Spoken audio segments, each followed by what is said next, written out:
क्या प्रोफेसर अरविंद कुमार ये आस्था का ही विषय है, अयोध्या के बाद मथुरा और काशी, या इसमें आप कोई और एंगल भी देखते हैं?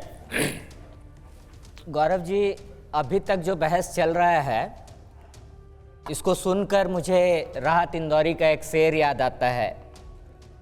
चरागों को उछाला जा रहा है, हवा पर रौब डाला जा रहा है, न हार अपनी न अपनी जीत होगी, मगर सिक्का उछाला जा रहा है।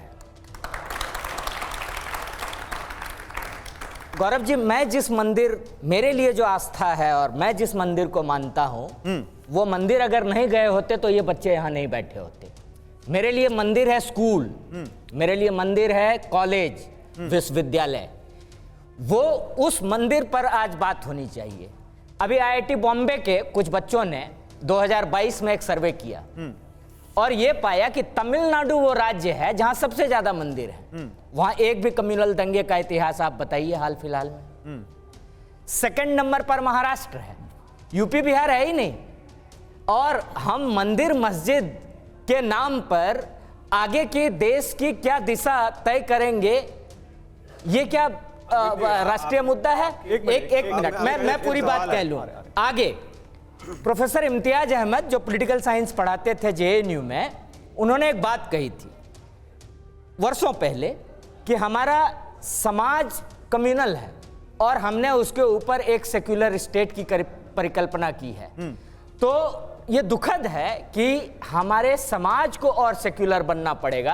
हमारे समाज को ये समझना पड़ेगा। आप कह रहे हैं बात करनी है तो स्कूलों की होनी चाहिए, विश्वविद्यालयों की होनी चाहिए, शैक्षणिक संस्थानों की होनी चाहिए, वो प्रायोरिटी होनी चाहिए। और जो मंदिर, जो ऑलरेडी जितने एग्जिस्टिंग मंदिर है, आप लोग जैसे राम मंदिर के दौरान भी कि राम तो हमारे दिल में बसते हैं। अगर मैं मंदिर नहीं जा पाता हूं तो मैं अपने दिल में कबीर वाले राम को मैं ढूंढता हूं। ठीक है, कबीर वाले राम को ढूंढते हैं और राम इनके दिल में बसते हैं। इनको मंदिर से पहले स्कूल चाहिए, यूनिवर्सिटी चाहिए जहां बच्चे पढ़ सकें।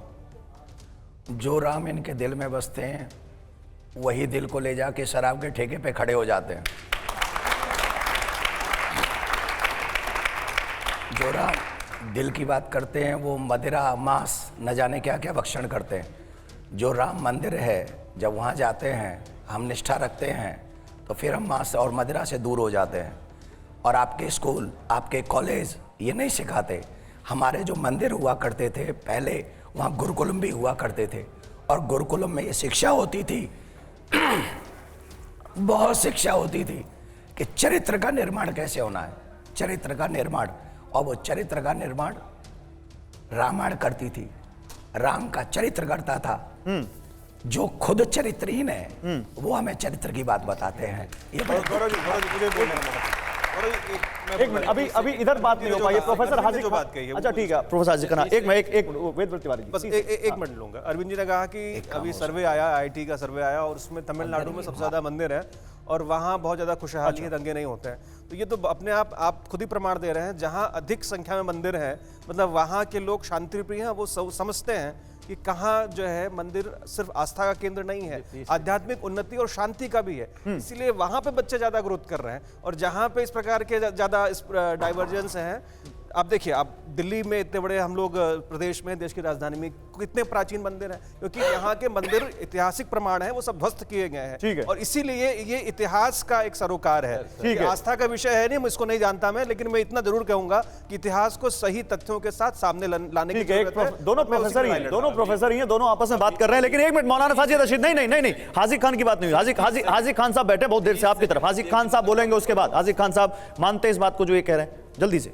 देखिए, इतिहास इस बात की गवाही देता है। दुनिया के इतिहास को देखा जाए, अभी जैसे प्रोफेसर साहब ने कहा कि तमिलनाडु में और महाराष्ट्र में मंदिर हैं, ऐसे इंडोनेशिया, मलेशिया में 3000 मंदिर हैं। हाँ। कहीं दंगा नहीं हुआ। दंगा करा रहे हैं वो लोग जो इस देश में सियासत करते हैं, इस मंदिर के नाम पर, मस्जिद के नाम पर, और देश के हिंदू और मुसलमानों के दिलों को बांट रहे हैं। ये देश इतना खूबसूरत देश है, ये दुनिया का सबसे सेकुलर मुल्क है। यहाँ हिंदुस्तान में रहने वाले मुसलमान, अल्लामा इकबाल ने कहा था रामचंद्र जी के लिए कि है राम के वजूद पे हिंदों से ताको नाज, एले नज़र समझते हैं उनको इमाम हिंद।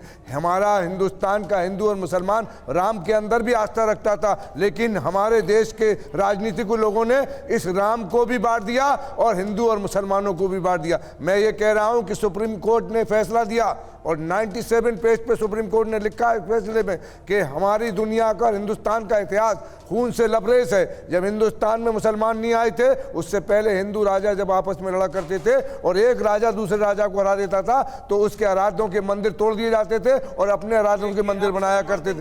एक राजा दूसरे राजा का मंदिर तोड़ता था, प्रमाण देंगे सर ऐसा कुछ? 50 इतिहास है, आपको लाके दिखा दूंगा इतिहास। आप इतिहास, आप गलत बयान कर रहे हैं इतिहास को, और इतिहास के आप अगर है प्रोफेसर तो गलत बयान नहीं है। ये देश को जोड़ने की वो आपसे बात सबूत मांग रहे हैं कि किस राजा ने, हिंदू राजा ने मंदिर तुड़वाया, ये पूछ रहे जब हैं। महमूद गजनबी आया ना तो अमरपाल 5000 लोगों को लेके, फौजियों को लेके सोमनाथ के मंदिर को तोड़ा है। इतिहास पढ़ना पड़ेगा और इतिहास को देखना पड़ेगा। पाल ने अगर तोड़ा है तो वो उसकी आपकी अंडरस्टैंडिंग है सर, ये तोड़ा होगा या नहीं तोड़ा, मैं मानता हूँ। इतिहास में आंख पर पट्टी बांधकर प्रोफेसर साहब नहीं, स्कूल में किताब पढ़ने से कोई विद्वान नहीं हो जाता। विद्वान होता है तो उसके अंदर से निकलने वाली बात कैसी कह रहा है वो। अगर अच्छी बात कह रहा है तो वो उसकी अच्छी बात है, चाहे वो कोई भी कहे। ऐसे नहीं, इतिहास के प्रमाण आपको अंदर रेफरेंस देना पड़ेगा।